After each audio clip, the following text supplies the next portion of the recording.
the world. Every record that came out, zoom, up it would go. But their dreams ended in self-destruction. The Carpenters on Biography, next on A&E. This is Biography.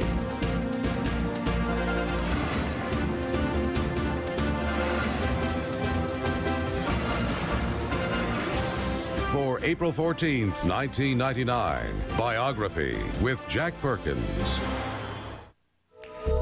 They spent a decade on top of the world. The Carpenters were never considered hip, but their music, their harmony, their wholesome image sold millions of albums and earned them a legion of fans.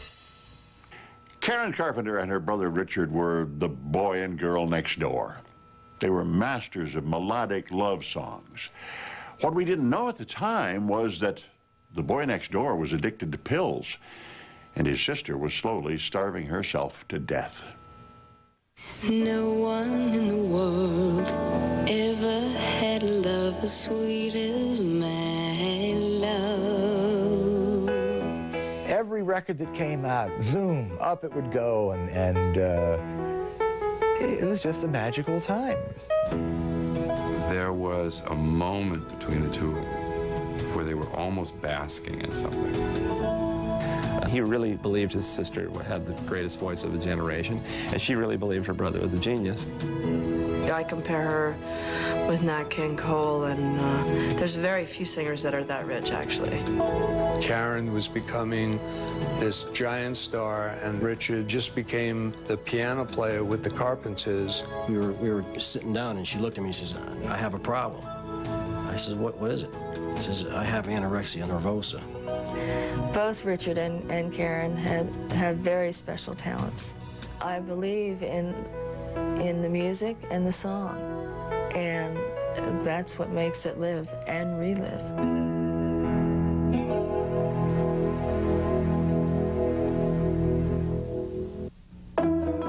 America, after World War II, was becoming a nation of suburbs.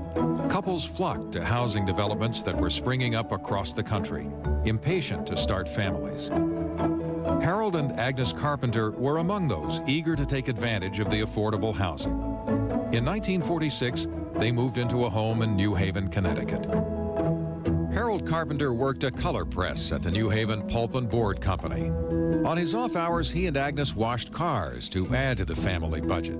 They had both acquired a strong work ethic in their childhood. Harold was the son of a British father and an American mother. His father worked as first a missionary and then an engineer in Asia. His mother, Nellie, was described as a beautiful woman with a strong singing voice.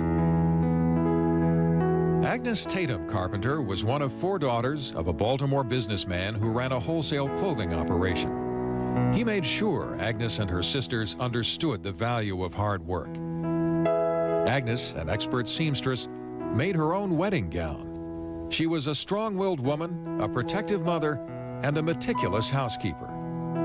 In Richard's new show, he does a piece about both of them, and he said, that was my mother, and what my mother wanted, my mother got.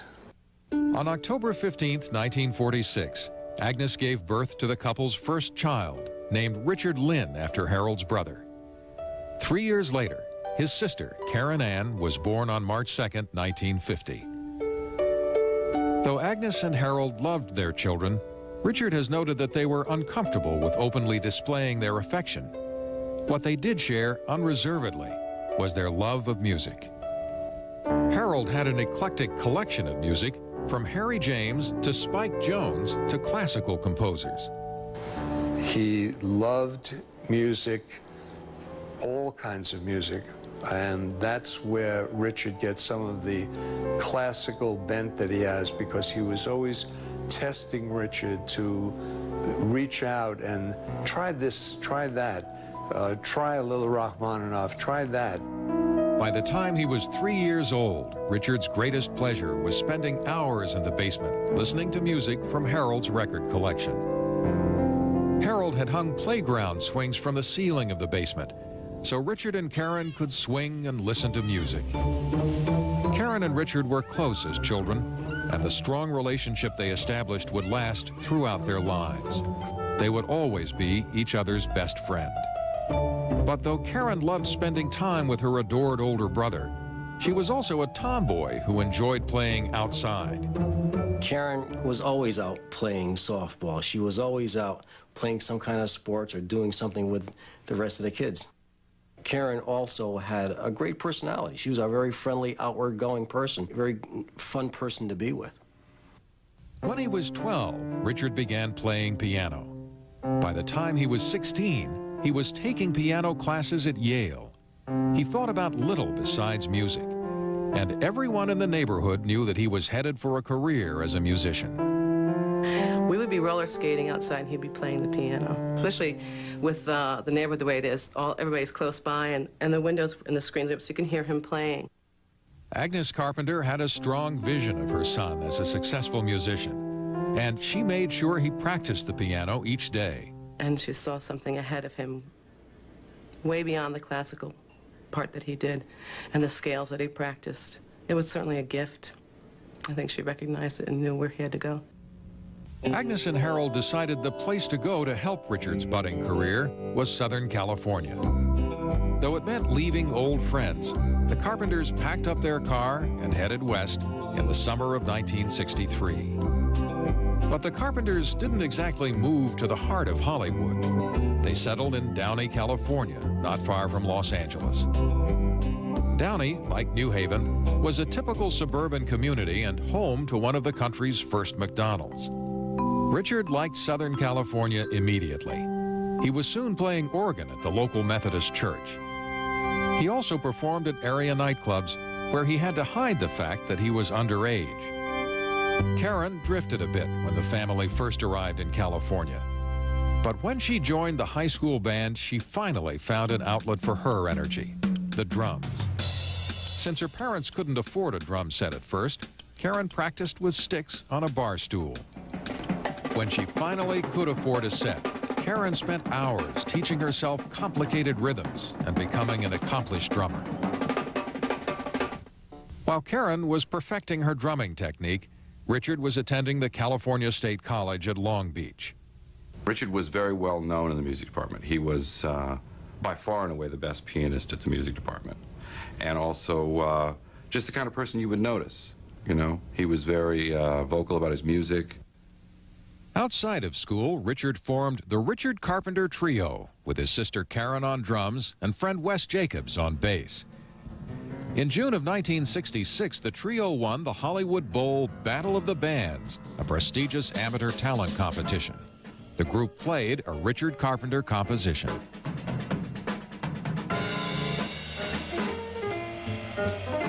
It was a big night in many ways for the 16-year-old Karen and 19-year-old Richard.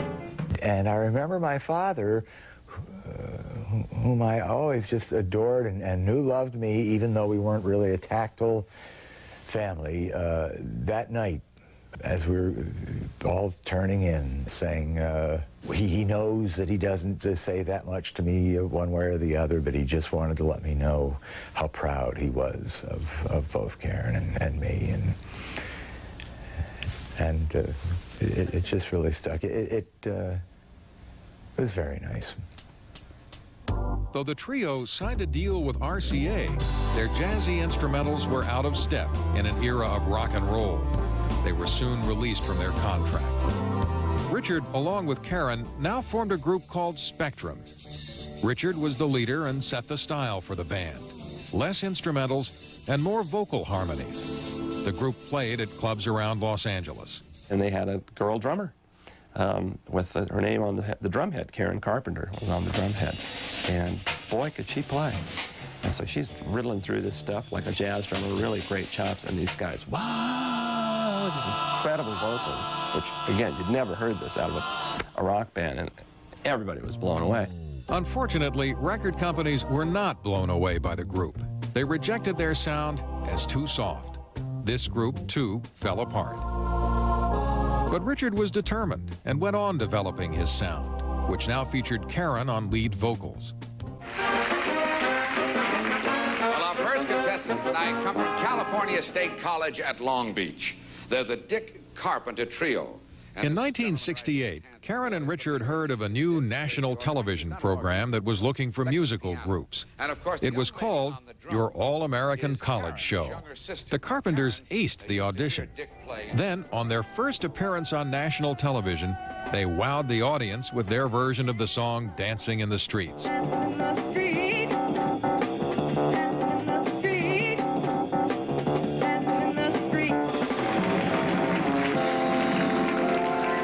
Despite their victories, Richard and Karen were not optimistic when a friend offered to take their demo tape to Herb Alpert at A&M Records.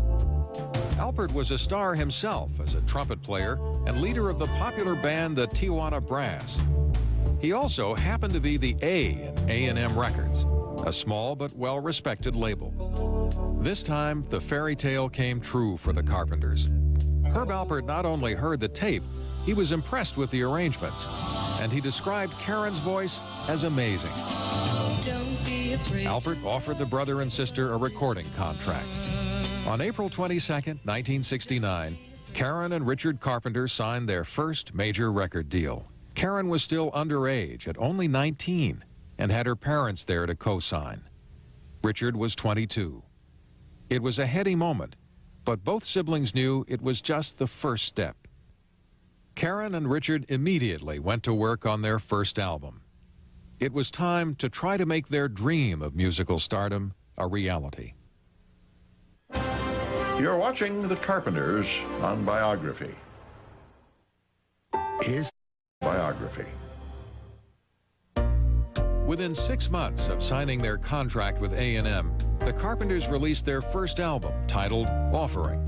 The album did not make much of a splash, and there was pressure on Herb Alpert to let the duo go. He had a lot of people around him after the Offering came out and didn't do all that well, saying, look, we told you it's too soft, it won't sell, cut your losses, let him go. And Herb said in so many words, no, I just think there's something there. I'm going to give him one more shot. And that obviously is one of the greatest decisions he ever made. Alpert not only gave them another chance, he found Karen and Richard their first hit, a 7-year-old song by one of their favorite composers, Burt Bacharach. However, Richard and Karen weren't crazy about the song, titled They Long to Be Close to You. Alpert insisted they give it a try. He told them that they could change the arrangement to suit their style, but they had to keep the piano riff at the end of the first bridge. There are 2 5-note runs at the end of the first bridge. He said, I want you to keep that in. Do anything else with it that you wish to do. Richard agreed, but added his own touch at the end, which would become the most recognizable and singable parts of the song. I just pictured silence and then 4-part harmony, tripled, 12 voices. The whole bit. Within 8 weeks of its release, Close to You was #1 on the Billboard chart. The Carpenters' ride had begun. Richard was 23 and Karen 20. Now all they had to do was produce another hit. The follow-up to Close to You was a nerve-wracking time because there wasn't anything. I mean, Close to You was not cut as part of an album project. It was a singles thing. And there was Close to You and we got to find another song. Fortunately, one night soon after the release of Close to You, Richard saw a commercial for a local bank on television. In that jingle, he heard the Carpenters' next hit. Within days, he and Karen were back in the studio recording a full-length version of the song. It would be their second #1 single and a standard at weddings for years to come. Sharing horizons that are new to us. Watching the signs along the way. The duo's second album, Close to You, included both their hits and earned several Grammy nominations. Only 2.5 years after signing with A&M, the kids from Downey found themselves at the 1971 Grammys as multiple award winners for Best New Artist and Best Contemporary Vocal Group. We still can't believe we even had a record out, but we couldn't do it, needless to say, without our producer Jack Doherty and Herb Alpert and Jerry Moss of A&M Records. Suddenly, the brother and sister were in demand everywhere. They were now so well known that barely into their 20s, they had their lives reviewed on the popular program, This Is Your Life. One of your favorite teachers at Downey High School, Bruce Gifford.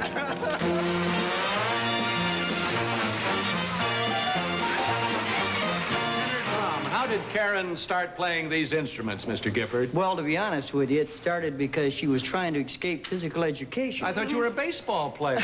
They don't let you play baseball. Oh, They I just see. made you Okay. run a All lot. right. They booked themselves a non-stop touring schedule. In these early years, the road was less than glamorous. But we'd still rent the Ryder truck, have a couple station wagons and sedans, and the guys, Karen and I, would load everything up and then unload it, set it up, then go out and do the gig, then sign all the autographs until every last autograph had been signed. In many ways, the Carpenters' lives remained the same, despite their great success. They still lived with their parents and still loved Big Macs. The only difference was that now they had a whole lot more money. You say we are. Are you a millionaire? Yeah, Karen, And both. Separately? Not together? No. You don't have to pool with the... No. In 1972, the Carpenters returned to the studio to work on their fourth album. Richard still found or co-wrote their songs, arranged and produced each tune. He often said his musical style was influenced by the three Bs, the Beatles, the Beach Boys, and Burt Bacharach. Richard also incorporated the vocal harmonies he'd heard in choral groups. He had the musicality that a lot of people didn't give him enough credit for. He's an exceptional arranger and understood what he was producing. I thought if you listen back now, you know, because it's kind of cool now to listen back to the early Carpenters, you hear wonderful, wonderful ideas and vocal ideas and really cool playing in the background. Can't we stop hurting each other, God? The overdubbing of their voices was one of the keys of the Carpenters' music. Karen would sing the lead vocal, then she would record the same line several more times. Richard would do the same with his background vocals. In the end, the tracks were all laid together to produce that distinctive Carpenter sound. Their background parts, you know, the two of them together, it was just like, it was air and a choir at the same time. It was fantastic. Each other, gotta stop. Though it made for easy listening, it was a difficult sound to achieve. Breaking each other's heart, tearing each other. Richard's method of recording was very grueling. That was the other thing, is that, you know, it was all them. And that was very difficult because it was weeks and weeks and weeks of vocal overdubs and all that stuff. These two people really spent days, months in the studio to get their sound, and unusual for the time, very unusual, because people made records in the late 60s and 70s, and you went in and you recorded and you sang, or you overdubbed, meaning you sang after the track had been laid down, and you're out of there. And they didn't do that. In a replay of their childhood, Richard would be inside working on music, while Karen was out playing ball with the guys on the A&M lot. Just barely into her 20s, Karen still had much of the tomboy in her. But when it came time to sing, she was always ready. Karen could close her eyes and visit a place that was universal. Karen went to a place that's exactly the same in every human being. Richard seemed to have a sixth sense for picking songs that were perfect for his sister's voice. The song Superstar, especially, highlights the undercurrent of sadness that was a key to the appeal of Karen's voice. Long ago, He was totally in tune with his audience because he was his audience. He didn't have to figure it out. He was there. When you saw Carpenter's audience, it was like Karen and Richard and all of their friends from Downey. After Close to You and We've Only Just Begun, the Carpenters released a string of hits. And every record that came out, zoom, up it would go, and it was just a magical time. It was an amazing role, and it was a combination of incredibly hard work and preparation. I mean, Richard was really ready to make those records. You know, he was really ready. And Karen was really ready to sing them. I'll say goodbye to love. No For the ballad Goodbye to Love, Richard decided to add a very un-Carpenter-esque rock guitar solo at the end. His request surprised even the guitar player. He says, do more like you do that thing on that Dr. Fine song that you used to do. And I said, well, that's like totally just, you know, rock and roll, hard fuzz tone guitar. And he said, yeah, do like this. Okay.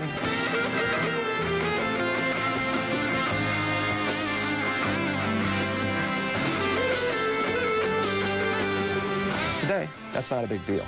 Power ballads, we call them, the fuzz guitar solo. That's a very typical thing. But Richard actually, I would say, came up with that, and that solo on Goodbye to Love sort of holds up all these years as the, you know, the solo that changed all that.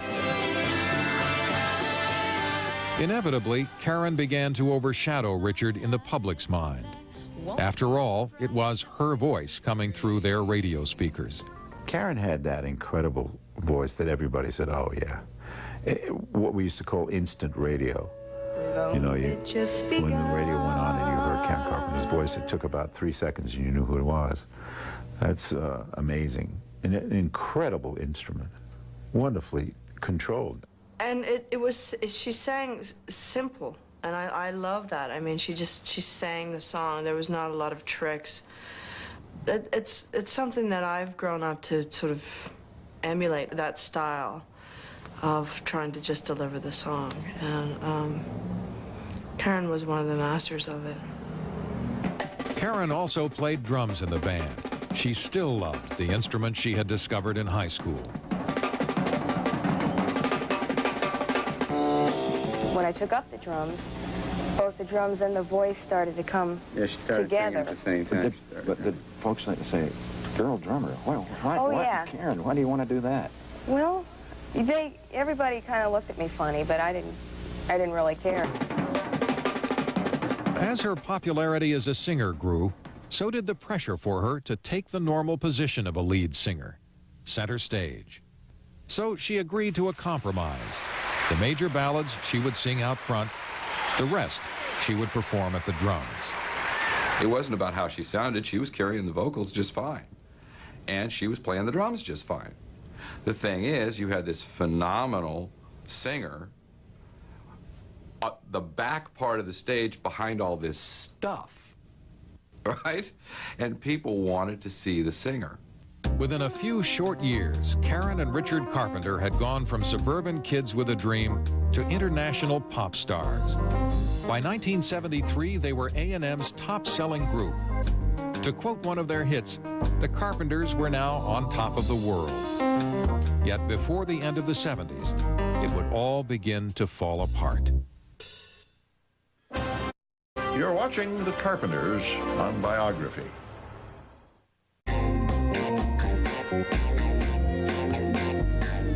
1969, the year the Carpenters signed with A&M, was the year of the legendary Woodstock Festival. It was a time of revolution in the streets and in the world of popular music. Suddenly, what you listened to defined which side you were on, and the phrase generation gap was on every exasperated parent's lips.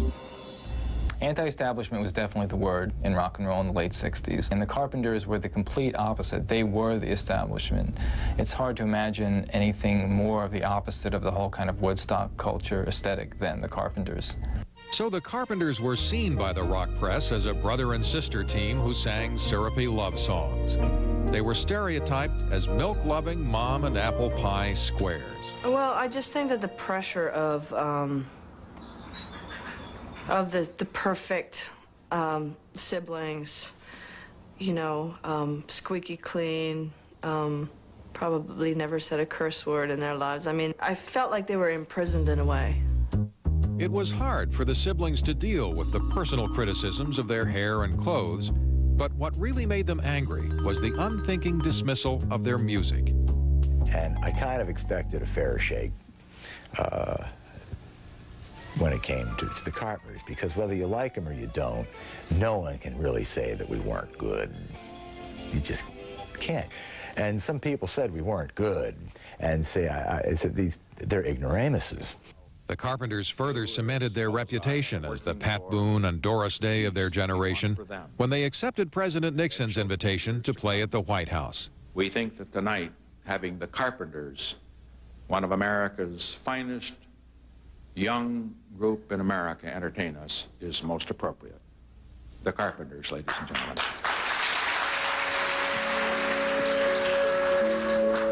They've only just begun to live. But despite the criticism of the hip rock press, the Carpenters' records flew out of the stores, and their concerts sold out around the world. Somehow or another, every one of their albums sold so many millions of copies to who we don't know. Nobody will admit they ever bought one, but miraculously, thank God, they were sold. By this time, jets and first-class suites had replaced the Ryder trucks and college dorm rooms. What hadn't changed was Richard and Karen striving to make each performance an exact recreation of the recorded version. Improvisations by musicians in the band were not only frowned upon, they were forbidden. Their demand for perfection and for being perfect in your show and in playing everything would seem unfair, except for the fact that they never made a mistake. They were always perfect in every way. So they was kind of like, hey, we can do it. We're working hard doing interviews and everything else, so you got to be there too. And so you did. And we took great pride on achieving perfection every night. In an interview in the early 70s, Karen talked about their drive for perfection. We spend an awful lot of time trying to achieve perfection as close as we can come. And it's not that easy, you know. It's a full-time job. It's the foremost thing in both of our minds at all times. Band members were proud of the music they played with the Carpenters, and they genuinely liked and respected Karen and Richard. Still, they couldn't help but see the flip side of the duo's smiling personas. Any band member who missed a note or ventured outside the proscribed arrangement would receive a cold stare and a verbal lashing after the show from Karen. That takes its toll. It's very stressful when there's so much scrutiny on every note, and that becomes the end-all and be-all of everything, is not making a mistake, instead of maybe just going out and having fun and enjoying it a little bit more, stopping and smelling the roses. Of course, there were also some good times on the road, and Karen was often at the center of these. She was the only girl there, but unlike most other girls who would miss that companionship, she was the first one who would be yelling, "Who's going bowling tonight?" For many people, the thought of spending days on end with a sibling is not appealing. Yet Karen and Richard's relationship managed to survive countless hours of touring and recording. They were bound not only by family ties, but by musical ones as well. Once in a while, Karen and Richard would be out at the piano, and he'd be either showing her a part or showing her a new song or something. And it wasn't that they said anything. There was a moment between the two of them that was private to them, where they were almost basking in something. I mean, they knew it was right, they knew it fit, they knew that what they just did sounded great. Though Richard and Karen had become international stars, they were not as successful in their love lives. A relentless work schedule made relationships difficult. Richard dated members of the Carpenter entourage, but both Agnes Carpenter and Karen were claustrophobically overprotective of Richard. They made it clear that they disapproved of his liaisons, and Richard would eventually, reluctantly, end each of them. Though Karen occasionally dated, her relationships never lasted. She was both too busy with her music and too afraid of ending up with a gold digger. In 1974, Karen decided that she needed to lose weight.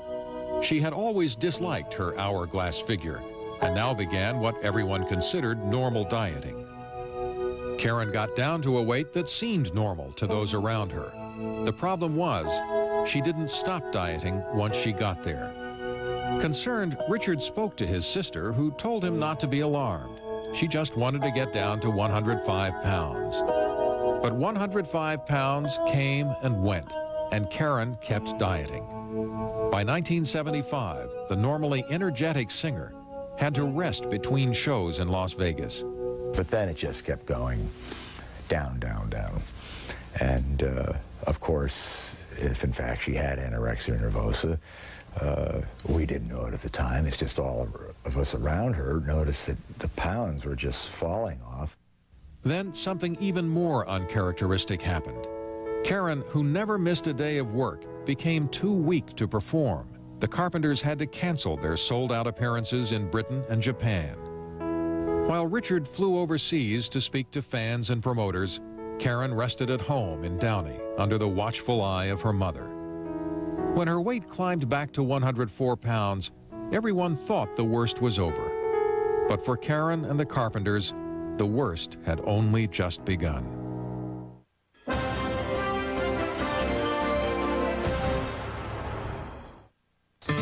And the Carpenters were reassessing their career.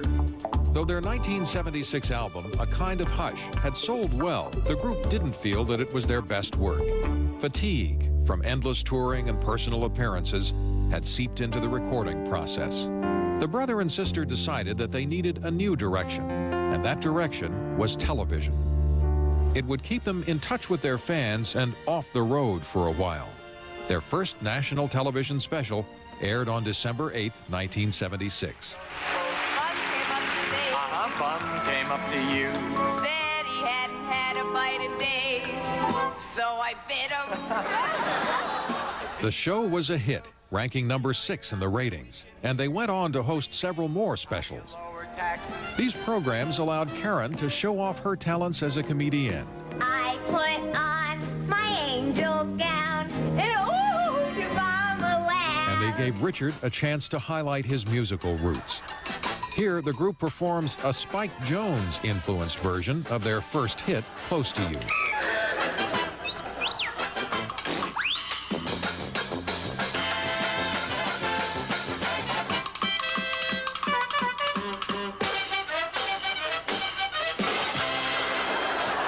Yet their success on television did not lessen their desire for another top 10 hit. The pressure was especially great on Richard as the group's producer. Few fans knew of Richard's behind-the-scenes role. The public saw him as Karen's boring brother.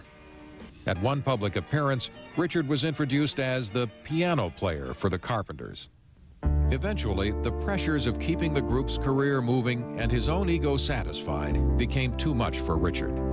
In the early 70s, he had begun taking one prescription sleeping pill a night to help him relax.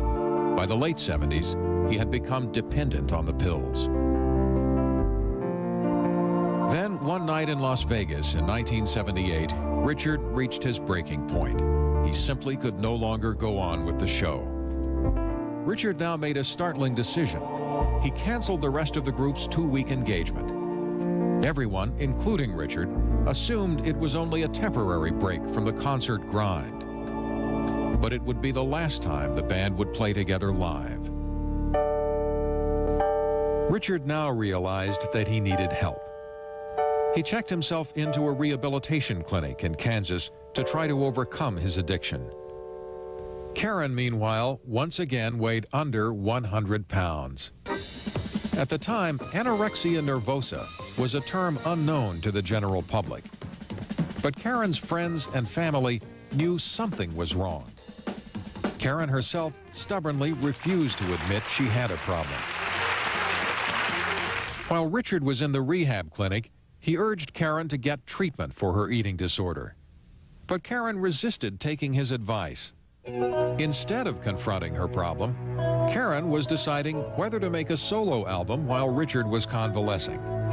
It was not an easy decision for the singer, who felt that she was abandoning Richard and thus her family. There were 2 people in her family that she needed total acceptance. One was Richard, and 2 was her mother. And it was very confusing for her because she thought she was doing all the right things that everybody wanted her to do. And no matter what she did, it wasn't good enough, you know. The relationship that she had with Richard was so interpersonal, and she wanted never to have an argument. And, you know, it's the perfect relationship, but it's not life. The Carpenters had always been a close-knit family.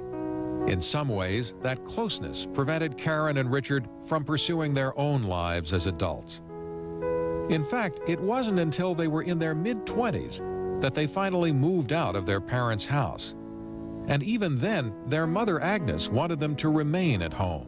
I think they tried it 2 or 3 times before they actually ever did move out of their family home, but then they ended up living 3 blocks away.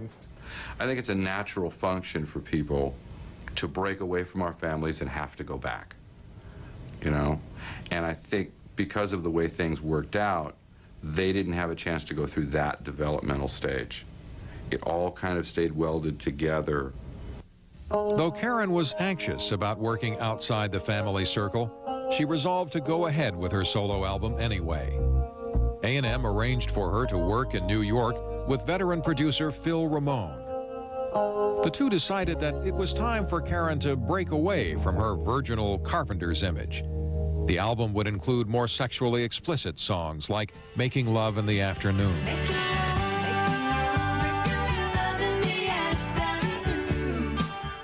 After several months, the album was finished, and Karen eagerly played it for A&M executives and for Richard. The reaction was overwhelmingly negative. And you could cut the air, it was so thick. We both left the lot, and nobody applauded, nobody said anything. The material was ill-suited for Karen, with rare exception, and not done in the proper key for Karen. It's up too high. And of course, part of Karen's appeal and her charm is the resonance that comes from the low register, and it's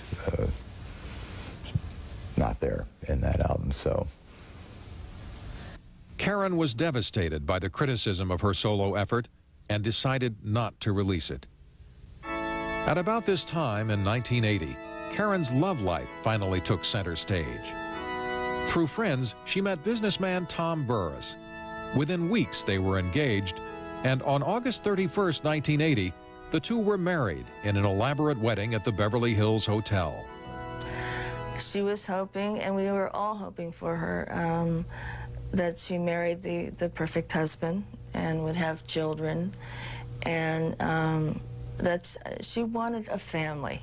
She was your girl next door. But the hasty courtship, along with Karen's ongoing illness, made some friends doubt the strength of the marriage. And in the end, they were right. Karen didn't get her white picket fence. Within months of the wedding, the marriage was in trouble, and the two eventually separated. Now, Karen and Richard were going into the 80s, not on a high as they had into the 70s, but scrambling to put back together their personal and professional lives.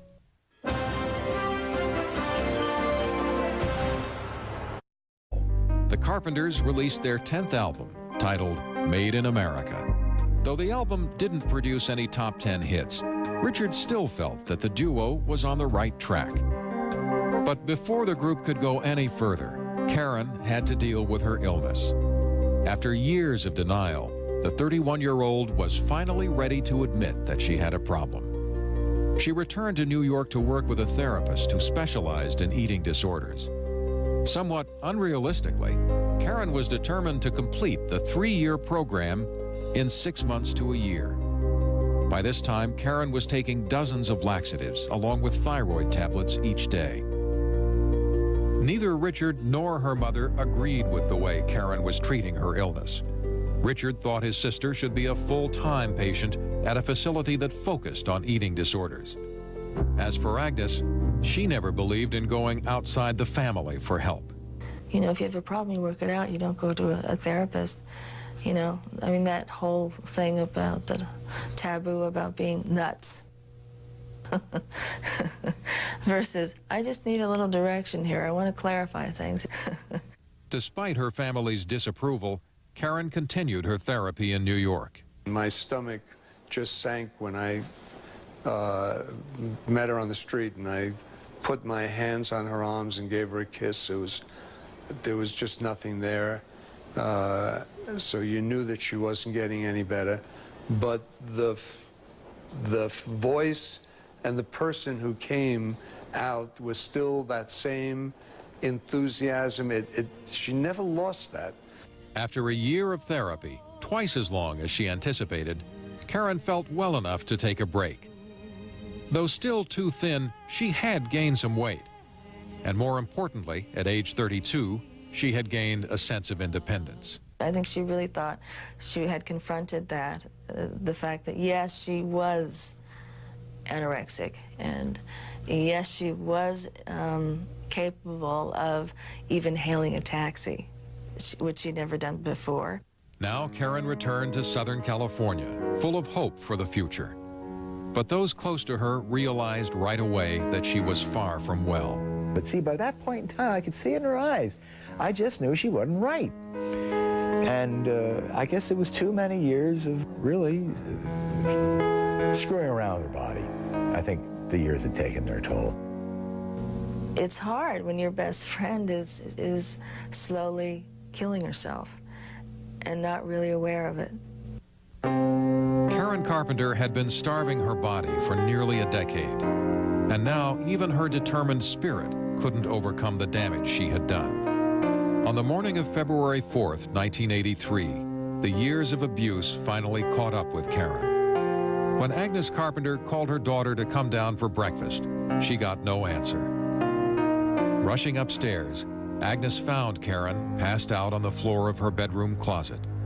A short time later, Karen Carpenter was pronounced dead of complications from anorexia nervosa. She was 32 years old. And I called Richard and amazingly got through. I was surprised. And my first words to him were, I'm angry.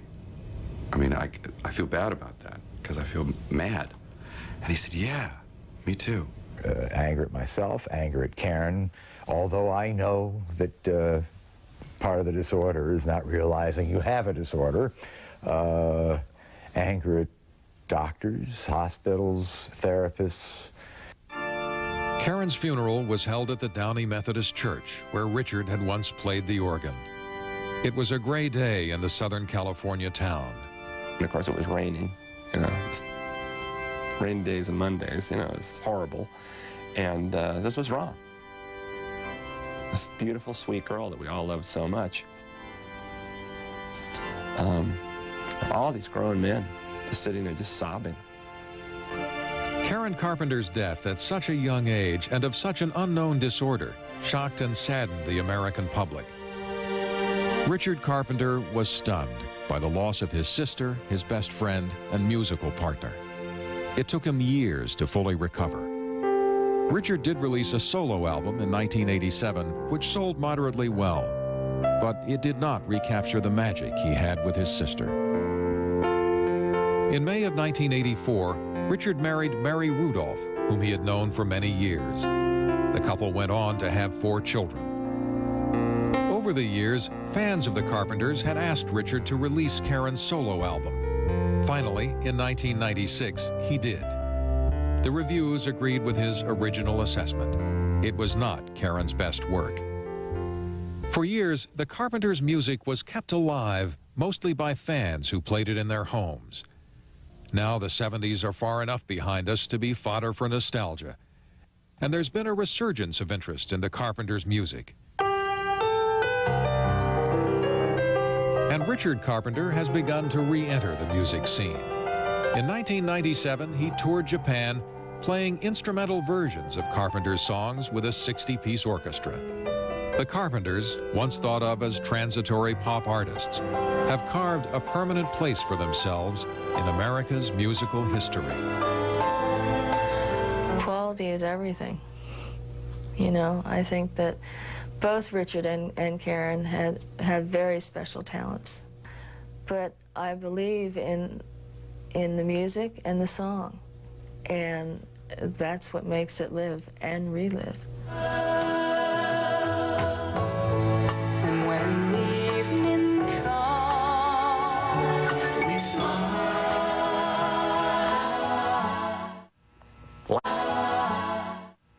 Last year, Richard Carpenter released a solo album that included his instrumental versions of We've Only Just Begun and other songs that once were hits for the Carpenters. But Music critics were nearly unanimous in scathing reviews. One called the album uneasy listening, and there were even worse comments than that. Of course, there had also been poor reviews when Karen's solo album was released 3 years ago. It seems that brother and sister needed each other even more than they realized. Tomorrow on Biography, Sophie.